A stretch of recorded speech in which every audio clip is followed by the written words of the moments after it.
Hi all, எல்லாரும் எப்படி இருக்கீங்க? Welcome to Madurai to Malaysia cooking channel. இன்னைக்கு குழந்தைங்களுக்கு பிடிச்ச மாதிரி ஒரு சிம்பிளான ரொம்ப ஈஸியா 3 இன்கிரியன்ஸ் வச்சு செய்யக்கூடிய பால் கொழுக்கட்டை எப்படி செய்யலாம்னு பார்க்கலாமா? வாங்க. இன்னைக்கு அதுக்கு நான் 1/2 கிலோ பச்சரிசி மாவு எடுத்திருக்கேன். இதுல நான் புழுங்கலரிசி சேர்த்து தான் நான் அரைச்சிருக்கேன். அதுதான் பால் கொழுக்கட்டை ரொம்ப சாஃப்டா இருக்கும். 1/2 கிலோ மாவுக்கு 1/4 கிலோ அச்சு வெல்லமும் கருப்பட்டி சேர்த்து நான் 1/4 கிலோ எடுத்திருக்கேன். அடுத்து ஒரு 1/2 முடி தேங்காய் பால் கெட்டியா எடுத்திருக்கேன். தேங்காய் பால் கெட்டியா இருந்தால் தான் இந்த பால் கொழுக்கட்டைக்கு நல்லா இருக்கும். இது எப்படி செய்யலான்றதை இப்போ பார்க்கலாம். இப்போ நம்ம எடுத்து வச்சிருக்க அரிசி மாவு சேர்த்துக்கலாம். அதில் கொஞ்சமாக சிட்டிக்கு அளவு உப்பு சேர்த்துக்கலாம். லைட்டாக கிளறிட்டு தண்ணியை லைட்டாக தெளித்து பிசைஞ்சுக்கலாம்.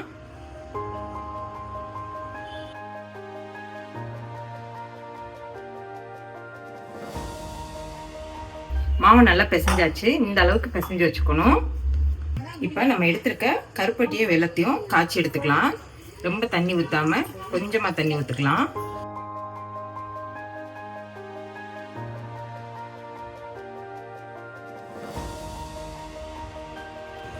இப்போ நம்ம பிசைஞ்ச மாவுல இருந்து கொஞ்சமாக தனியாக எடுத்து வச்சுக்கலாம். நம்ம கடைசியாக பால் கொழுக்கட்டையில் ஊற்றுறதுக்காக இது அப்படியே இருக்கட்டும்.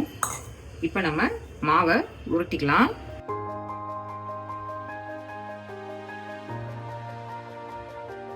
மாவு உருட்டி எடுத்துக்கிட்டாச்சு. நான் இப்படி 2 விதமாக உருட்டி எடுத்துருக்கேன். குழந்தைங்க சாப்பிடும்போது நல்லா விருப்பப்பட்டு சாப்பிடுவாங்க. இப்போ நம்ம இதில் 2 கப் அளவுக்கு தண்ணி சேர்த்துக்கலாம். பாருங்க, தண்ணி நல்லா கொதிச்சிருச்சு.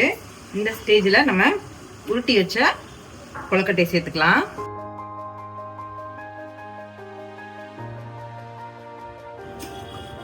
நல்லா கொதிச்சிட்டு இருக்கு.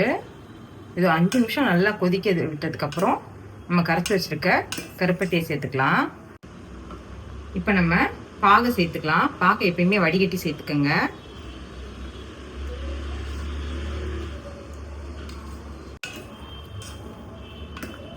இப்போ லோ ஃப்ளேமில் வச்சு ஒரு 15 நிமிஷம் நல்லா கொதிக்க விட்டாதான் பால் கொழுக்கட்டை டேஸ்ட்டாக இருக்கும். பாருங்க, கொழுக்கட்டை நல்லா வெந்துருச்சு. இப்போ இந்த ஸ்டேஜில் நம்ம கொஞ்சமாக மாவு எடுத்து வச்சுருந்தோம் இல்லையா, அதை நான் கொஞ்சமாக தண்ணி ஊற்றி கரைச்சி வச்சுருக்கேன். இதை இப்போ இது கூட ஊற்றிட்டோம்னா கொழுக்கட்டை நல்லா கெட்டியாக இருக்கும். இப்போ ஏலக்காய் தூள் சேர்த்துக்கலாம். இந்த ஸ்டேஜில் அடுப்பை அமர்த்திடலாம். அடுப்பை அமர்த்திட்டு நம்ம எடுத்து வச்சுருக்க தேங்காய் பால் சேர்த்துக்கலாம். அடுப்பை அமர்த்திட்டு தேங்காய் பால் சேருங்க, அப்பதான் தரலாம இருக்கும். தேங்காய் பால் நல்லா கெட்டியா சேர்த்துக்கிட்டா கொழுக்கட்டை செம்ம சூப்பரா இருக்கும். அதுல இந்த கருப்பட்டிக்கும் இந்த தேங்காய் பாலுக்கும் சேர்க்கும் போது அவ்வளோ டேஸ்டா அவ்வளோ ஸ்வீட்டா இருக்கும் கொழுக்கட்டை.